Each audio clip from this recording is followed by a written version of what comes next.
Welcome to the Steelers by the Lake podcast. My name is James Strong, joined once again by my co-host Cody Tanner. Cody, we got another special guest this week, but first off, how are you this overcast Sunday morning? Overcast Sunday morning is right, James. I'm doing all right. Living the dream, my friend, but just enjoying getting closer and closer to this draft season, NFL draft 2025 coming up very, very soon. We're getting closer. We're not quite in the right month yet, but we're almost there. James, how are you doing today? Doing well, man. Doing well. I'm with you. The excitement is building. The picture is getting a little bit more understandable, although the biggest question is still out there. But we're going to get into all that as we go. Absolutely, absolutely. James, real quick, before we bring on our special guest, let's discuss a couple things that happened with Pittsburgh currently and former players. Steelers did claim a new offensive guard from the New England Patriots. James, you want to talk about him? Yeah, Lecitus Smith. He's been in the NFL for a couple of years now. He was drafted, so they are assuming his contract. So there's a little bit of money involved in that. Got some experience at the guard position, also a little bit of experience at the tackle position. So we've got a guy with some position flexibility. And this is probably pretty important because Pittsburgh didn't do anything thus far in the offseason as far as shoring up the offensive line depth. Typically, they'll bring in a guy or two from free agency. So a move like this does help shore up that depth, give Spencer Anderson and the backup center somebody to play around with a little bit. So we'll see who else is brought in. I'd like to see Calvin Anderson return as well, but this is a nice addition to the group for the time being. Yeah, absolutely. In other news, former Pittsburgh Steelers Russell Wilson did sign a 1-year contract with the New York Giants, which is good for up to $21 million if he hits all of his incentives. This is the second quarterback from last year that went to New York. So both are now in New York. One's on the Jets, one's on the Giants. So very interesting there to see how that goes. But this is the fourth player right now that's going to play a factor into the compensatory pick for next year. So that's very exciting.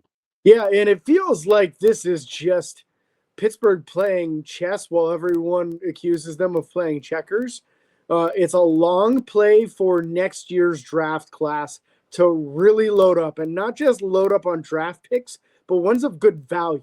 Yeah. So the ones that are kind of concreted right now, Dan Moore is definitely getting us a third, and then we've got a sixth coming on one of the other ones. Right now, Justin Fields is slated to be a fourth, but I understand there are some incentives in that contract where it could possibly become a third-round pick. So you want to cheer for Justin Fields to have as good a season as possible. Same idea with Russ. This is a $10.5 million base contract that can go all the way up to $21 million with a good chance of getting in between there somewhere. If he stays at 10.5, it's only a fifth-round pick. If he gets in between, it's a fourth-round pick. If he gets all the way into the playoffs and wins some games and makes some noise, we're talking about an additional third. So Pittsburgh could, best case scenario, have 3 compensatory third-round picks next year. And I understand one of those, I think it's the Dan Moore qualifies to be like the second best one. Yeah. So we're in a situation where we could really be loaded up on day 2 draft picks, which are great ammunition if you're trying to move up in the first round to get a franchise quarterback. Yeah. Yeah, it's unfortunate that would be happening next year. It's unfortunate we're going to have to go through probably a rough year, whether it's with Aaron or something else. But I don't see, unless something crazy happens, I don't see Pittsburgh trading up for a quarterback this year. There's no reason to. There's no reason to. Yeah, you're giving up assets. There's enough options of guys that could fall that they could still bring in to have for camp and to put a body there and to see what they can do. People talked about, Jackson Dart's been a big name talked about. Jalen Milroe's been a big name talked about. Shedeur Sanders. There's a lot of people saying he's going to fall to 21 now, and Pittsburgh could possibly take him there. There's no way. I don't think that's going to happen just because of the name Sanders, but we'll see what happens. But very, very interesting to see how this works. And loading up on draft picks next year is a huge thing, even if you're not considering quarterback. There's a lot of positions that Pittsburgh still needs help with. Yeah. And having some good draft picks is going to definitely help that. James, it's going to be now time to share your mock draft. But before we do that, a word from our sponsor.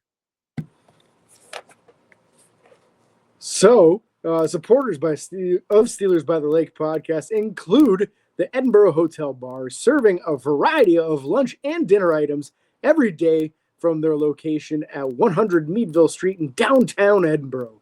Information is at 814-734-5103 or online at edinburghhotelbar.com. The Edinburgh Hotel Bar, where you had me at hotel. Yes, absolutely. Speaking of Edinburgh Hotel, someone that I frequent there often with, especially during football season, and who was actually there last night. Time to introduce our special guest for 2 weeks in a row now, James. Woo! Mr. Nicholas Pretzel. Thanks for having me, guys.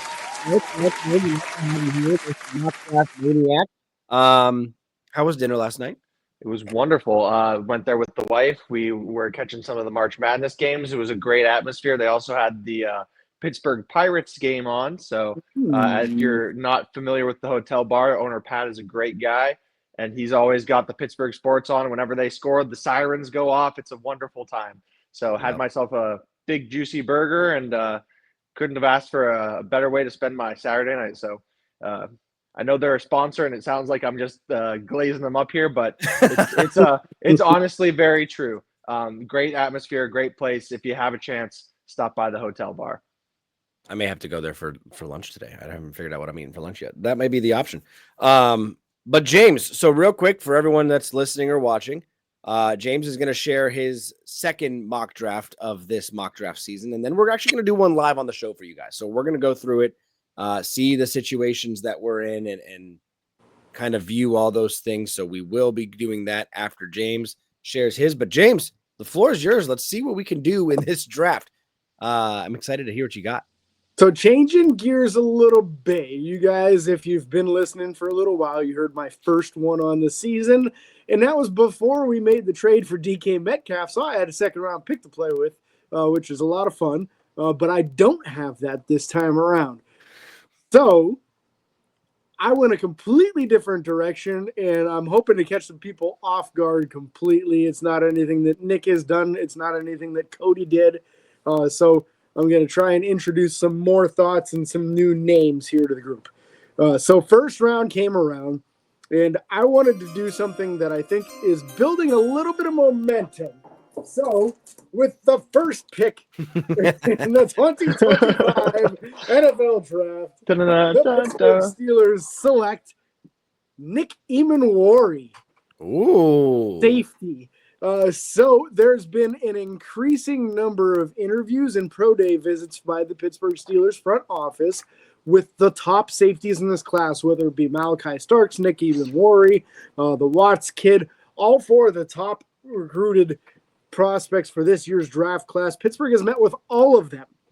There's a very clear interest in the highest level talent of safeties in this draft class. This is the most athletic one.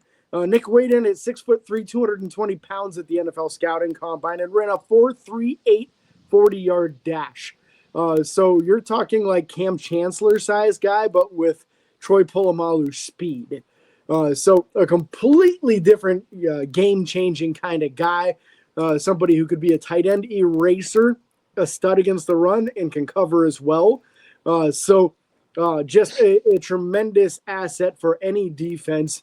And immediately someone that you could stick out there in like your big nickel situations, where they have three wide receivers, but you think there's a decent chance of a run. Stick them in the slot, and good luck them trying to run a guy that's basically the size of a small linebacker. So that's where I went round one. What do you guys think about a safety in the first round? I mean, James, you know how I feel. I've been struggling with the safety room since we drafted Terrell Edmonds because I never thought he was a good safety. I've hated watching Minka have to basically fight for his life back there, trying to help stop the run and stop the pass. I think going safety in the first round makes a lot of sense. It's been a while since we've had a solid dual threat safety room. We got to see a lot of improvement with both DeMonte KZ and Elliott Deshaun Elliott last year. Was excited to see slow progression because I think both of them, in their own respect, played a little bit better than Terrell. But I love the pick. I love getting a safety here in the first round and seeing what we can do. And the guys, I mean, 4.38 40 is fast for a safety. So Yes. I love that. Yeah, and I want to highlight the comment you made, James, about being a tight end eraser, especially in the division where we're going up against David Njoku twice a year, potentially still Mark Andrews and Isaiah Likely twice a year, Yeah. and then also his ability to crash the box with Derrick Henry. And I know Nick Chubb's future is still up in the air, but if he comes back to any semblance of what he was after that injury and comes back to the Browns, still facing him. And even Mike Gesicki was lighting up the Steelers a little bit last year when we were facing the Bengals, which wasn't something I thought I would have to be saying. So this will be, I think this would be a huge asset to the team and would definitely be big for our division. And I mean, even when you get into the playoffs, you've got to face the Travis Kelce's of the world and Dalton those big Kincaid names. of the Bills. Yep. Yeah, it's the same idea. The top teams in the AFC all have a good tight end. So if you don't have somebody who can hang with them, you're just going to get smoked by them. Yep, and that's the main reason I'm really liking this pick, even though it's not one that we see people make often. I think it would still be a wonderful asset to the team. I look forward to having to memorize how to spell Eamon I'll tell you. So as you guys know, we don't have a second round pick. I opted not to trade back because in the scenarios I saw that if I traded back, Nick Eamon was no longer available and neither was Malachi Starks. And I wanted to land one of the two of those. So I'm at the natural pick in the third round, which is pick number 83. And you guys know how passionate I am about Pittsburgh reloading this defensive line in this draft class because of how deep it is and how talented it is. I feel like you got to get a guy kind of early, and you might even want to think about one late too. So third round is later than I would like to pick one, but it's the only option if you go a different option in the first round. I went with defensive tackle Joshua Farmer in the third round. He's 6'3", 305 pounds with 35-inch long arms, which you know how I feel about that arm length on offensive and defensive linemen, especially on the D-line. If you want to be able to disengage from a block in the run game, Josh Farmer's a guy that fits the bill. Not the fastest guy in the world. He's a 5'1", 140, but that's not dead slow either. So I picture his fit being as a defensive end originally who can get a little bit pass rush juice in that nickel situation, an immediate upgrade over Larry Ogunjobi, and I like our defensive line already better than last year with the addition of Josh Farmer. What do you guys think on adding someone like him to this group? I love it again. I think that, the first two picks, it's always a struggle for me. The defense isn't always the most exciting thing. Same thing with offensive line. Yeah. But addressing those big needs on defense are huge. Going the first three rounds without addressing a quarterback is going to make a lot of people question, especially if at that point we haven't brought in Aaron Rodgers. But again, like we talked about, next year could be the year for drafting a quarterback. Not sure what's going on there. But I again, it's been a while since Cam Hayward has had a lot of help on that defensive front in the same way that I talked about Minkah in the secondary. And so I think Farmer's probably going to be competing for a starting job if he were to be drafted with Keanu Benton or depending on how they positioned those guys on the defensive line. Would like him to put on a little bit more weight and if he's going to be that nose tackle guy. But again, it kind of depends on what they're using. I like the pick. I think the defensive line, again, top four need. It's quarterback. It's probably at this point quarterback, cornerback, safety, and defensive line. So you've addressed the two of the top four. So I love it.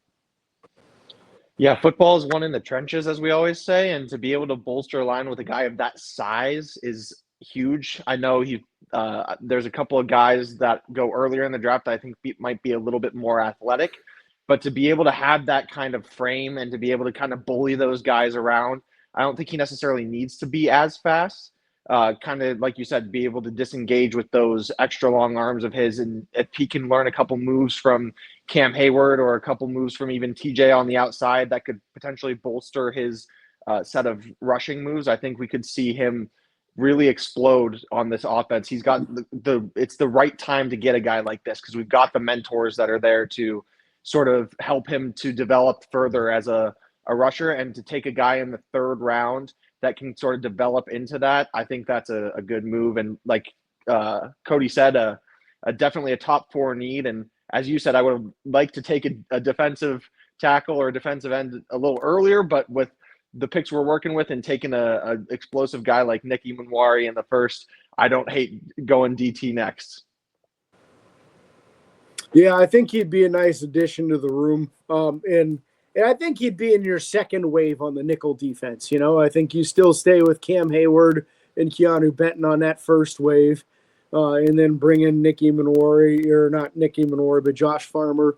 And then you can kind of tinker around with who your next guy is a little bit, whether you never know, maybe Logan Lee steps up and shows that he can be that guy.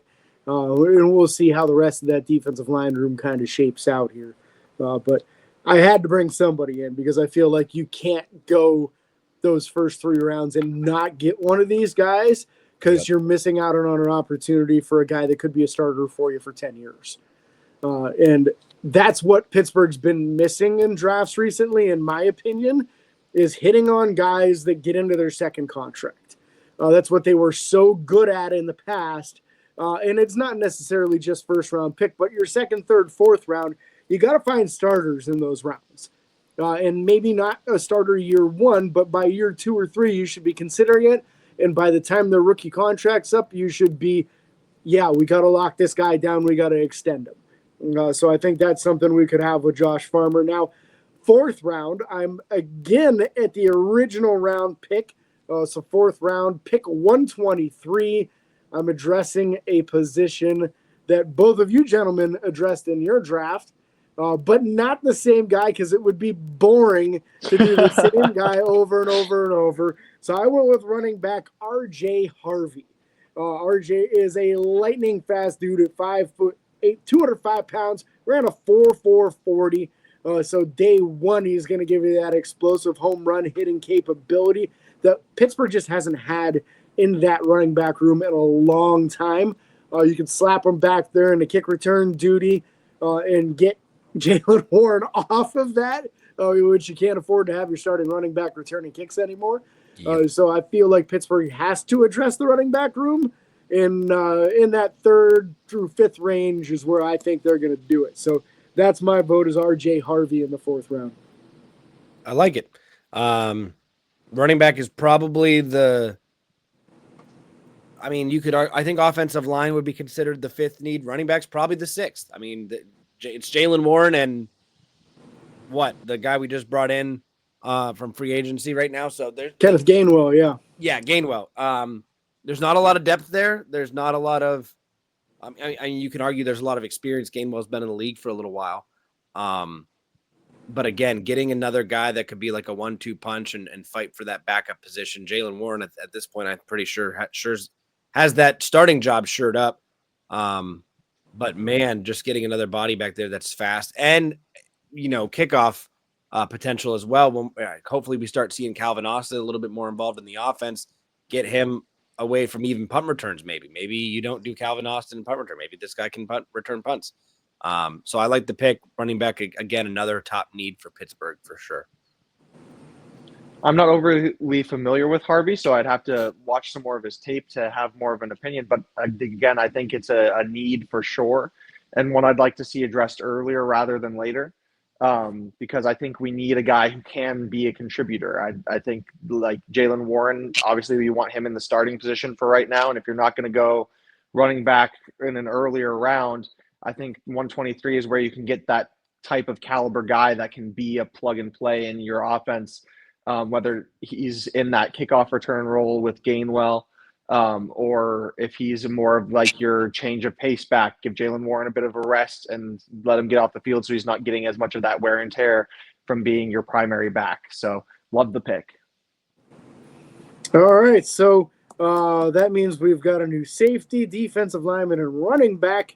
5th round at pick 156. I'm taking care of the corner position, so trying to get somebody in there to rebuild the depth, get a guy for the future possibly, and I went Noel Williams. Noel's out of California, was in the Shrine Bowl. He weighed in at 6 foot and 3/8, 199 pounds, just under 31-inch long arms, and a 4.5 flat on his 40 with a 1.54 split. 19 reps on a bench, too, which is very impressive for a corner. So tough against the run, a good cover dude coming out of Cal. Not elite speed, but you're just not going to get too many guys like that later on in the draft. And it's someone that Pittsburgh brought in already. Of the 15 prospects they've brought in for a draft visit brought to Pittsburgh, Noel Williams is on that list. So I felt like it made sense to put him. He's definitely someone Pittsburgh is targeting. Yeah, I like this one again. Again, this is probably a top 3 need for the team. His college tape looks really good. He did have 14 career interceptions in his collegiate career, 7 of which came this previous season. So, listen, that's something that Pittsburgh, for a long time, we had cornerbacks that just had bricks for hands, dropping wide open passes that could have been interceptions, create some potential offensive moments. This is a guy that could come in and easily have an impact on the defensive side of the ball pretty quickly. So again, top need addressed. I love it. This is typically how it goes. It may not be the best guy in the draft, but again, similar to the defensive tackle position or defensive line, it's a deep draft for corners. And so I think this is a great potential. I think he offers a lot of things. He's in college, he typically operated out of press man and cover 3 looks from what it says. I don't know how much Pittsburgh likes to run cover 3, if at all. Is it? I just always feel like I feel like Minka's always going back deep middle. And so I don't always get a look at that secondary, but this is a guy that could come in and really turn the tides if he can perform even subparly to what his collegiate career was. If you get half of those interceptions, 3 or 4 picks a season as a backup corner, that's pretty solid. Then with press man being a specialty of his, that's a specialty of Joey Porter Jr. too. So now you're talking a couple of guys that can get right up in the face of the wide receiver and kind of deter their path right at the beginning and disrupt that timing when you're starting to go against guys like Joe Burrow, quick release, elite wide receivers. They're trying to do stuff in timing. If you can jam them at the line of scrimmage, you screw up the timing. Yeah, and Pittsburgh bringing Williams in for that draft visit kind of put me on to him, and watching not only how physical he is with the run defense, but his willingness to get involved in it is a good factor for why I think we should bring him in if he's available to us at that spot, and we haven't addressed corner already. He's willing to get down and dirty in the trenches, and Pittsburgh loves those kind of guys, especially when you can diagnose, okay, this is a run play and you got to fill the box up. And if we can have Nick Eamon-Wari, Noel Williams, and Peyton Wilson all crashing down on Derrick Henry, I'm loving that, especially at the goal line, being able to be physical in that box and prevent them from punching it into the end zone in the division that's all about the physical football. So love this pick for a late round corner. So I'm going to have a little bit more of a theme with this next guy here. Doing my first double dip at 185, which is the 6th round pick. I am taking Yahya Black. Yahya is a defensive lineman, 6'5", 336 pounds with 35-inch long arms. I was going to talk about that arm length. He's not the quick guy. He's a slower dude, but he is an immovable force with fantastic length, where I think you're automatically upgrading your backup nose tackle position. So we're in those short yardage and goal line situations, you have a legitimate second defensive tackle to put in there to try to stop that Derrick Henry rush for that 1 yard gain. Let's say you're fortunate enough to be in a situation where you're playing the Philadelphia Eagles and that push. Now you got some real beef up there that you can stick in the middle and try to keep people from pushing you back when they're trying to get that 1 yard or getting that 6 inches to get in the end zone or whatever it may be. There's potential for him developing even into a starting nose tackle. So what my image would be is that he develops to your nose tackle. Once Cam retires, you move Keanu Benton out to his defensive end spot, and now your defensive line is set for years to come.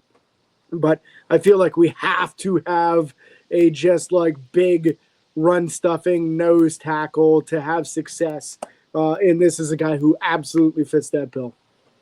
Yeah, unfortunately, with where he's at now, athletic wise, I doubt we'd get a ton of pass rush from him, like you said. But again, Right. those goal line situations. I mean, having someone that's a big body. I mean, 6'6", 336 was it? 6'5", 336. Okay, I mean, just a massive build that Pittsburgh hasn't had. I mean, Pittsburgh hasn't had a big defensive tackle that I can think of since Casey Hampton. I mean, and this guy's not quite that large size-wise, but the weight's there. Yeah. And so I love that pick. That, you know, in this, a lot of these late round picks, we talk about it. You're shooting at lumps of clay. You're trying to get a lump of clay. This guy literally is a lump of clay. I mean, figure out how to move him around, figure out what to do with him, and allow him just to use that size and strength to help on those goal line stances, to help on those 4th and 1, 3rd and short, whatever situations that Pittsburgh last year just couldn't seem to stop. So I love the pick. Yeah, have him fall down in front of that tush push, and good luck moving him. I mean, let alone get some push from behind and kind of counteract and do like the reverse tush push, I guess. But yeah, definitely a lump of clay guy, but more like a brick wall lump of clay kind of guy. Like he's been fired and he's now just a brick wall to shove on that line. So yeah, definitely a good option to throw in those designed run plays for sure. And that's my goal with these later round guys, is finding a guy who has at least one thing that's a specialty. I don't necessarily want a guy who's like well-rounded and kind of okay at everything. Give me a guy who has one trait that is a dominating trait, and that's what we've got there. Final pick for me. This is going to be a familiar name. At least the last name should be a familiar name. So here we go. I haven't seen anyone do it in a mock draft yet, but I think it makes way too much sense for us to not do it at least one of our mock drafts. So in the 7th round, I'm picking a position that I do not feel is a need. That's pick number 229. I'm taking linebacker. That's right, off-ball linebacker, Carson Bruner. This is the son of former Steelers tight end Mark Bruner. 6'1", 227. He ran a 4.58 40-yard dash, folks. This is a middle linebacker that can move, and I see him immediately making a splash on special teams, which is very much so necessary since we've moved on from Tyler Matakevich. You're going to try to get this linebacker room with a few less pieces. You need your backup outside linebackers and backup middle linebackers to excel on special teams. I think he's going to be a special teams demon day one, and maybe never develop into a guy that you can start on defense as far as a middle linebacker, just being a little bit undersized. But his athleticism, he ought to be able to really make an impact on special teams kick coverage and punt coverage units for quite some time. Yeah, I like the pick. Just doing a little bit of reading up on him. It seems like he has a very high football IQ, even if he may not possess the physical attributes or the, you know, the output necessarily.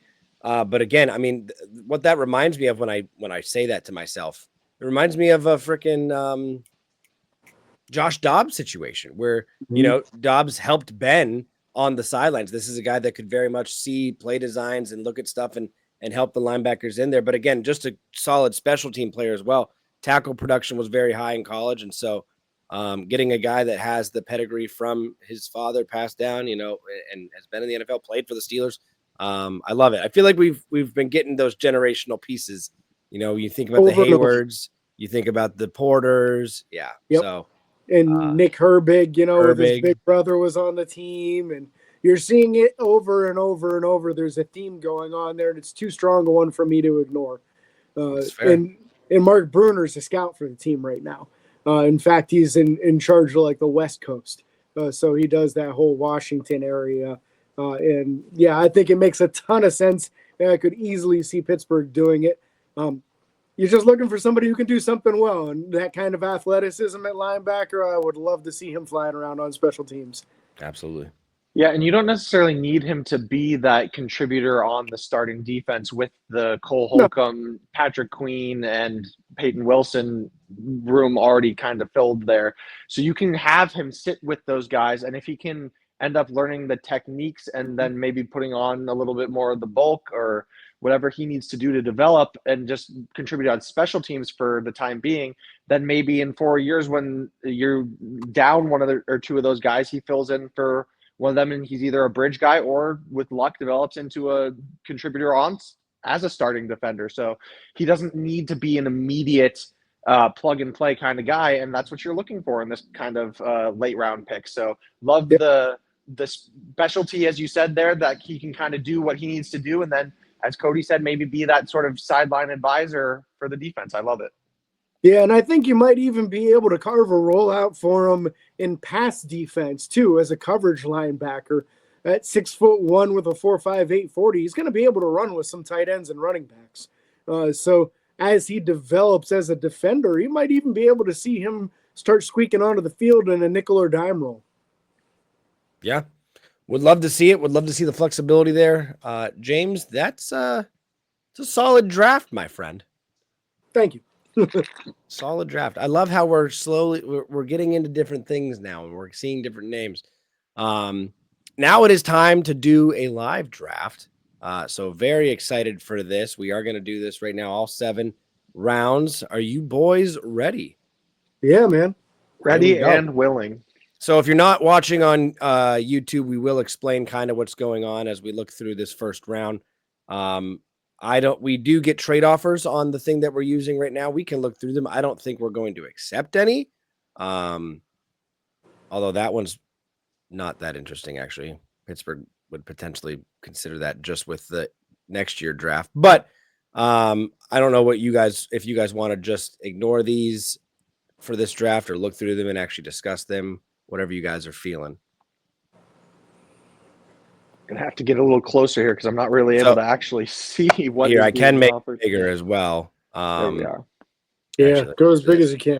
So that's as big as I can. So Pittsburgh, this one's the New Orleans Saints offering pick 40, pick 71, and a second round next year for pick 21 and 229.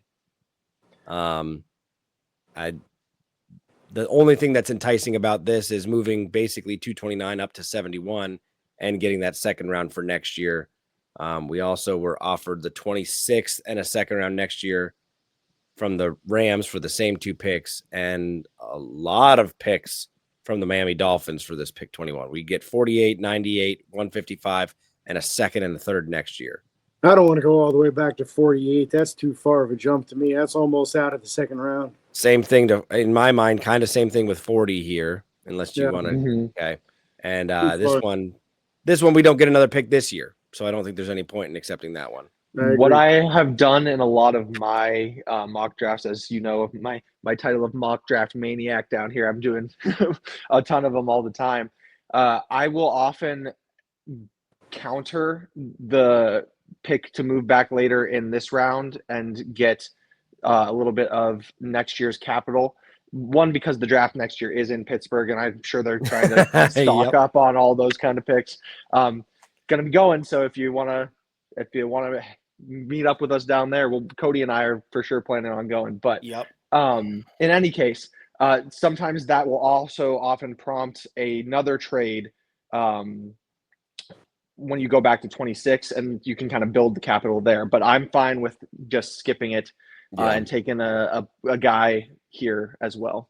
So going through the first round real quick, big names that came off the board: Shedeur Sanders, Austin Genty, Cameron. I mean, all the guys you'd expect to come off. Excuse me. James, the one safety, Malachi Starks came off the board, and Derek Harmon both came off the board. The 2 picks before us. So again, here we're looking lately, and I think that's realistic because Derek Harmon, Kenneth Grant, a lot of my early on targets are being highly valued right now in the mock draft world. So it seems more likely that none of those guys are going to be there, unfortunately.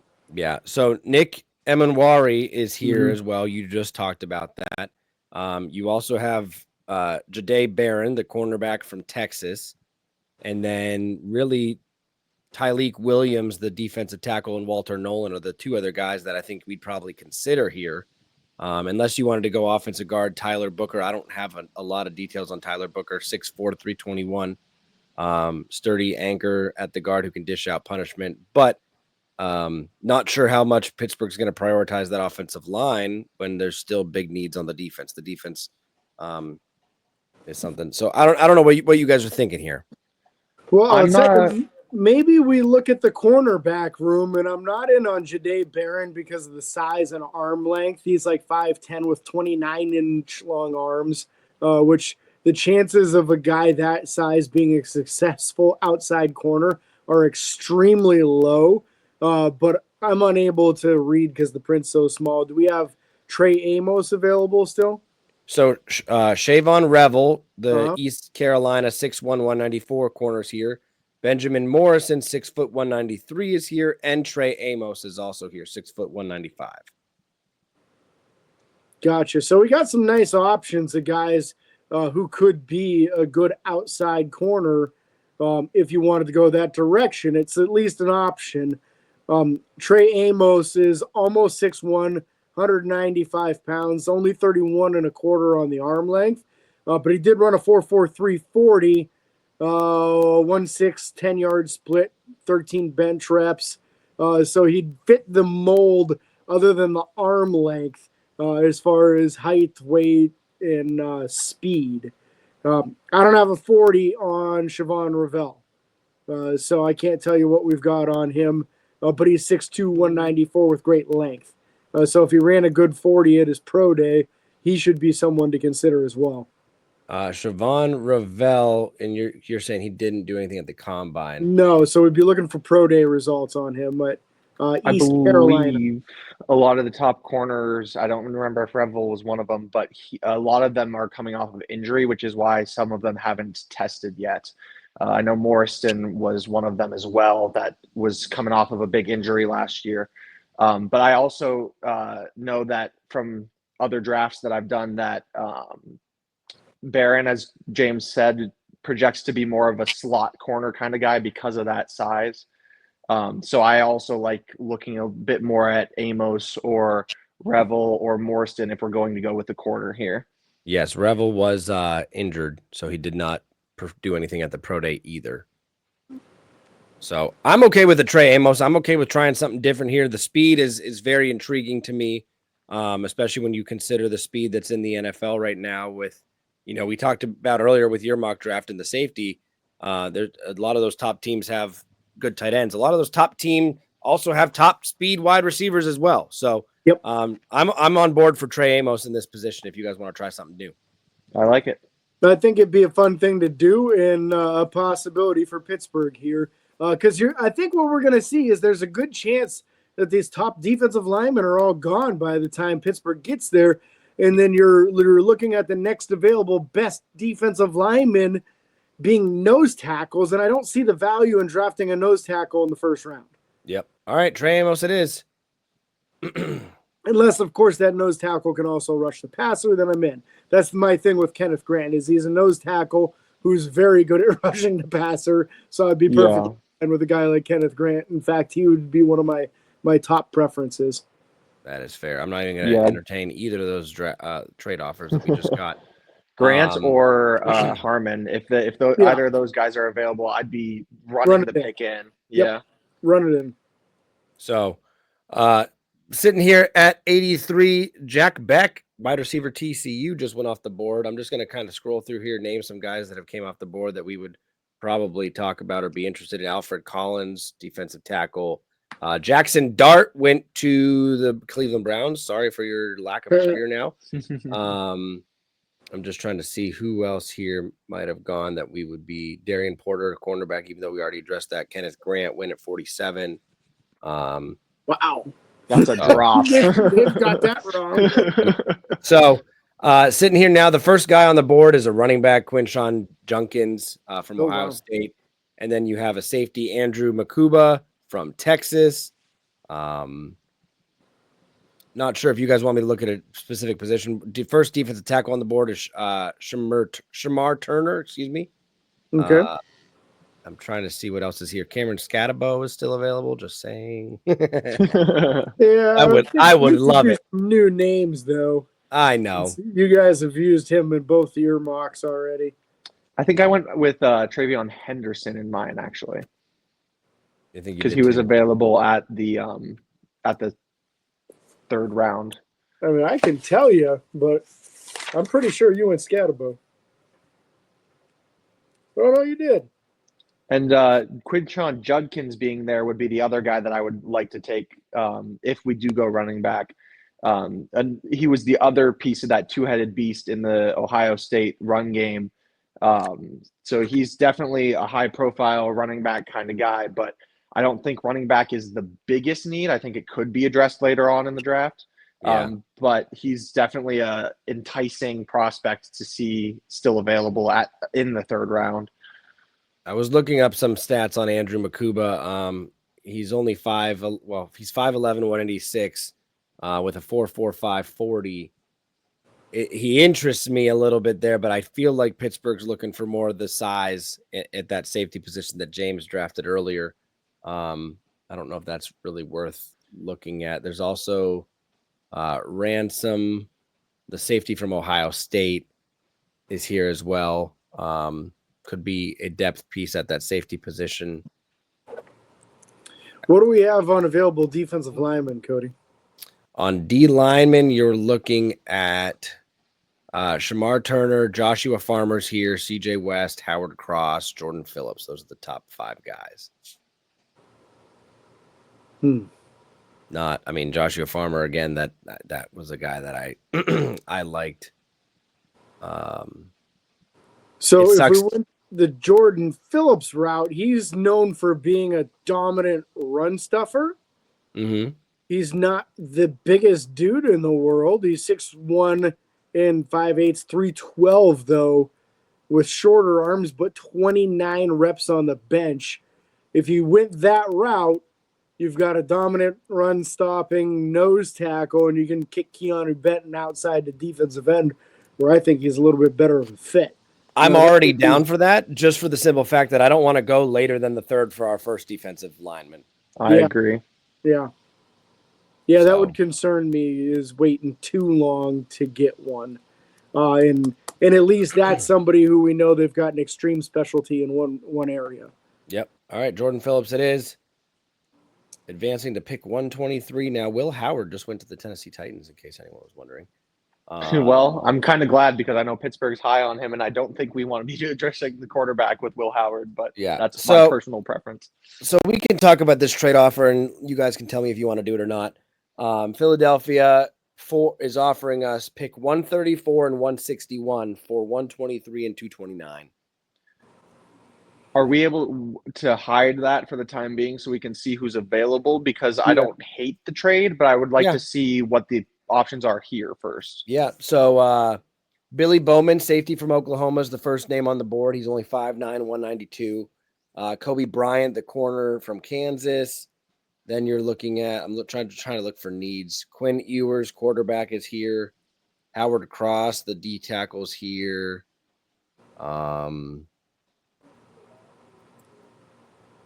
I kind of like the trade back. It gets us a little bit of a slightly higher capital, and I don't see any of these guys, especially since we've already addressed defensive tackle and corner, and those were kind of the 2 guys there that I thought were the prospects I would have gone with if we hadn't addressed here. Kobe Bryant is a guy that I think would be a solid pickup if we hadn't already addressed corner in round 1. So that's my thoughts, but I'm just throwing stuff out there. What were the specifics on the trade again? I didn't. We would be giving up pick 123 and 229 and getting 134 and 161. Oh. Yeah. So we're not really moving very far back, and we're moving our 7th round pick into a much higher pick. What's that? Probably like a 5th round pick. Yeah, I think it's a late round 5th, mid round 5th. Yeah, I'm with Nick. I think let's take that because it's not really going to negatively impact who we have available too much. Okay, so we are up again at 134. Again, if you want to entertain the idea of Pittsburgh bringing in a quarterback, Quinn Ewers is there. Oof, no. I'm just letting you guys know. I'm not saying I want him. I'm just saying he's there. There are QBs that I didn't mind at like the Senior Bowl, a couple of those guys, but I think if you want to take a QB in this draft, if you're not literally throwing the dart at like Jackson Dart or someone like that earlier on, then my vote is to wait until like the 5th or 6th round. And because otherwise you're taking a guy in the 3rd or 4th round that isn't going to be your long-term solution anyway. And you want that 3rd or 4th round pick to be somebody that's going to develop into your starter. So I think it's kind of a waste to take a guy that's a 3rd or 4th round quarterback that you don't think is going to be any better long-term than Mason Rudolph is right now. And I know this is kind of an outlier, but just look at the Brock Purdy situation. You can feasibly take a shot at a guy in a late round, and if it doesn't pan out, oh well, it was a late round pick. But if it does, you've just got your starter for pennies on the dollar. So I agree with not going quarterback here, especially with a guy like Quinn Ewers, who, like you said, might be a serviceable backup for years to come, but that's not what you're looking for in these rounds. Yeah. I will tell you someone that interests me a little bit is Ollie Gordon II. I don't know if you guys know much about him. Running back out of Oklahoma State. 6'1", 226, a little bit bigger. I mean, drastically bigger than Jaylen Warren. Gives us another option for more power running. Ran a 4.61 at the combine with a 1.6 10-yard split. Didn't do a bench press. But that name does stick out to me as another position of need. He ran really hard at the Senior Bowl, and that really stuck out. But the lack of speed is a little concerning for me. I feel like that just puts you right back into the mold of what you've been doing with Najee Harris and James Conner and guys that are in like, the mid 4.6s at best with their speed. I'd like to see somebody a little faster, but I could see Pittsburgh doing that for sure just because of their love for those big bruisers that run hard. Who are the top guard options right now? Top guard options right now are Garrett Dellinger from LSU, Luke Kandra from Cincinnati, Miles Frazier from LSU. I don't mind a Kandra or a Frazier here. I don't know what you guys think about that, just to shore up some of the depth on the offensive line. Like we mentioned earlier in the show, Pittsburgh hasn't done much with it yet other than signing a guy off the Patriots, who they, I believe, let go. But I'm fine with running back or guard here. If there's another guy that's screaming out to you guys, though, I'm just having a hard time reading it on my screen right now. No, you're good. I mean, I'd also be fine with Frazier. I think that would be fun to entertain the idea that they bring in two Fraziers on the interior offensive line. It's always fun to play around with those scenarios as well. Yeah, good size on that kid, too. 6'5" and 5'8", 317, 32 3/4 inch long arms. 5'2", 440 is not the fastest in the world, but he's a guard. 27 reps on the bench shows he's been working hard in the gym. So I think that's a pretty nice option, really, when you're talking 4th round. It could be another Mason McCormick type where you've got a guy with potential to be a starter in the long term. All right, Frazier it is. Here we go. Miles Frazier. And then we're up again here at 156. And I'm just going to look at all available. Top positions are running back, D tackles, and quarterbacks right now. I don't know if you guys want to look at a specific position again or not. I'm just kind of looking to see if any names pop out here. I think this is a 5th round pick at this point. Yep. Yes. And what number is this? 156. 56. I think this is. I don't think Pittsburgh will wait much longer than this to get a running back. What do we have available at running back? So running back, you're looking at R.J. Harvey, the first one from UCF. He's only 5'8", but is also a very good pass catcher as well. Yeah, that's the fast dude I just took in mine. Yeah, Kyle, and I don't mind doubling up on that. Like if he's the best available, if we like that. Jaden Blue's also available, but he's projected 195 in this. So there's time there. But again, Pittsburgh doesn't go later than this. I'm okay with Harvey again, honestly. I think that the production we could get out of him on special teams as well adds value to that pick. The only other thing I would entertain here is if we don't end up getting Aaron Rodgers, I could see Pittsburgh going after like a Dylan Gabriel. He showed his ability to be able to manage an offense. I believe he would be able to be an option if Mason Rudolph were to go down. That would give us some depth over Skylar Thompson.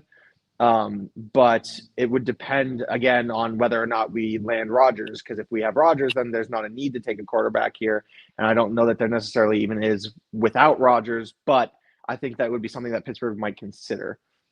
I'm cool with the thought of a quarterback. I don't like Dylan Gabriel at all. I thought he was awful at the Senior Bowl, and he's small as hell. Yeah, So I don't know if we want a 5'11" quarterback who, in his first appearance in an All-Star game against elevated competition, struggled mightily on the field. sure. So I don't know what else there is available at quarterback. I think I saw Riley Leonard was also available. If Tyler Shock was available, which I don't think I saw him on the board here, I would jump at Tyler Shock. But Yeah, Tyler Shock is not on the board. Yeah, Riley Leonard could be an option. He's that typical size, almost 6'4", 216. That's kind of a little more what I think they would be looking at now after how things didn't work so well with the shorter quarterback last year. I think I'm going to take a shot at the quarterback position in this situation just to have it on the board and on the record for us. We like to have different things here. We haven't really drafted a quarterback, I think, in most, if not all. Well, I think I might have drafted a quarterback. So I'm okay with the Riley Leonard if you guys are. Okay. Riley Leonard here. Shot. The Philadelphia Eagles are trying to give us our pick back. I'm going to reject this just out of not being likely to happen. Right. But to let you guys know, they're offering us 164 and 229 for 161 and a 7th round next year. No. Yeah. So not going to do let's that. try Philly. And also, so James, real quick, at 161, RJ Harvey is still available. And we have not addressed the running back position yet. We have not. So I like it. if you're cool with us, I know you don't want to use the same name all the time, but I'm okay. No, I with it. mean, yeah, if he's best available at the position, I think Pittsburgh has to address running back in this draft. And him Okay. falling to a later round makes it different enough, in my opinion, like to be able to get a more valuable, a guy that we would have taken earlier, later. Why not? Yeah. So the top names right now: JJ Pegues, D tackle from Ole Miss; Jack Kaiser, linebacker from Notre Dame. I'm also curious just to see what safeties are here. Hunter Woller's the number 1 safety here. Big size, 6'2", 213. He was a 4.57 40 at the combine with a 1.54 split, so that's really good on his 10-yard split. 37-inch vert and a 10-foot broad, so he should have good short area quickness and acceleration.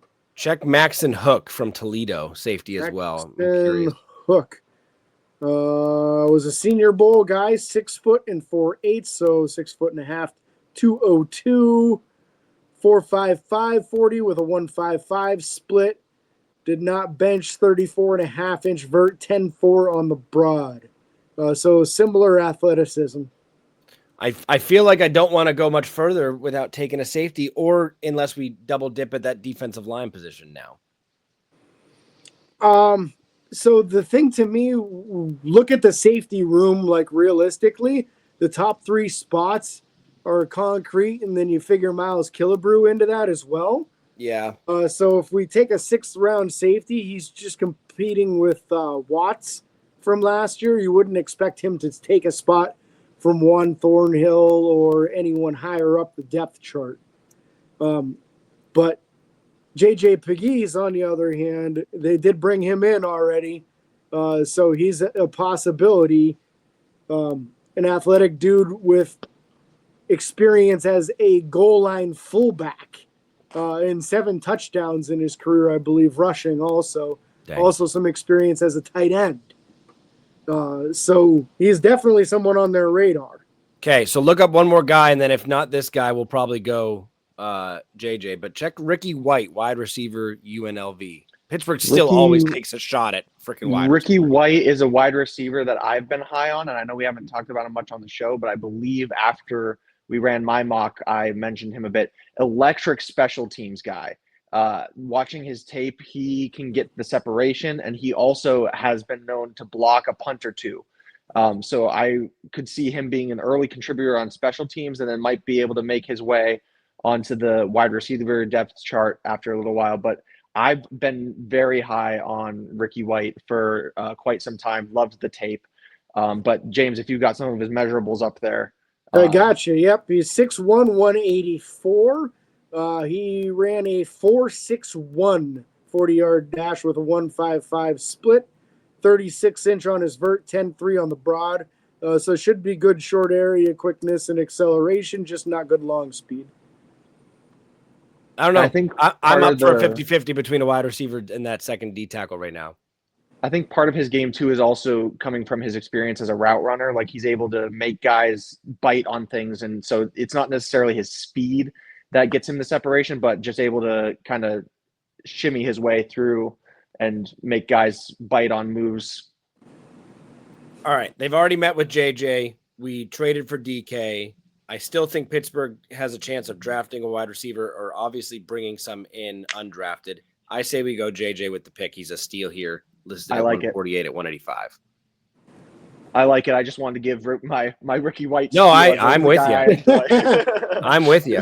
What pick was that, Cody? That was the 6th round, 185? 185, correct. That was our natural pick. Okay. So that draft ends with Trey Amos, the corner, being our 21st overall pick.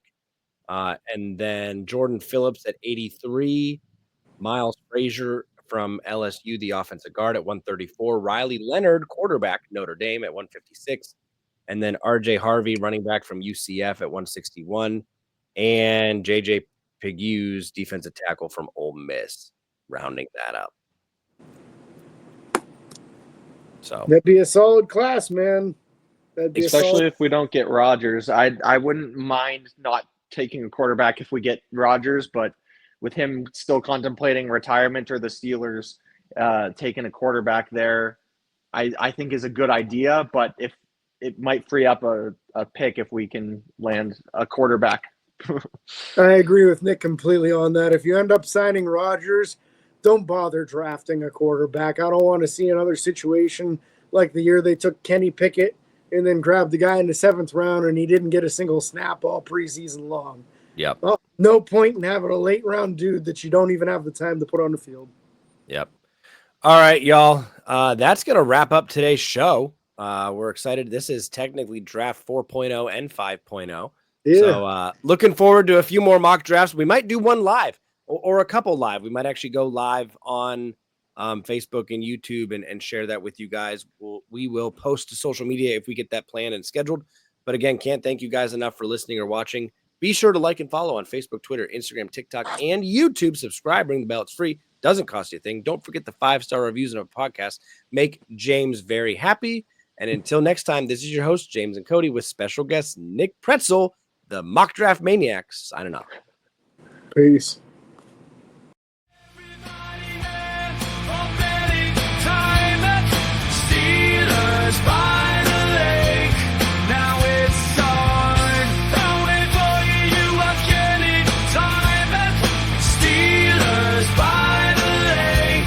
Now it's time.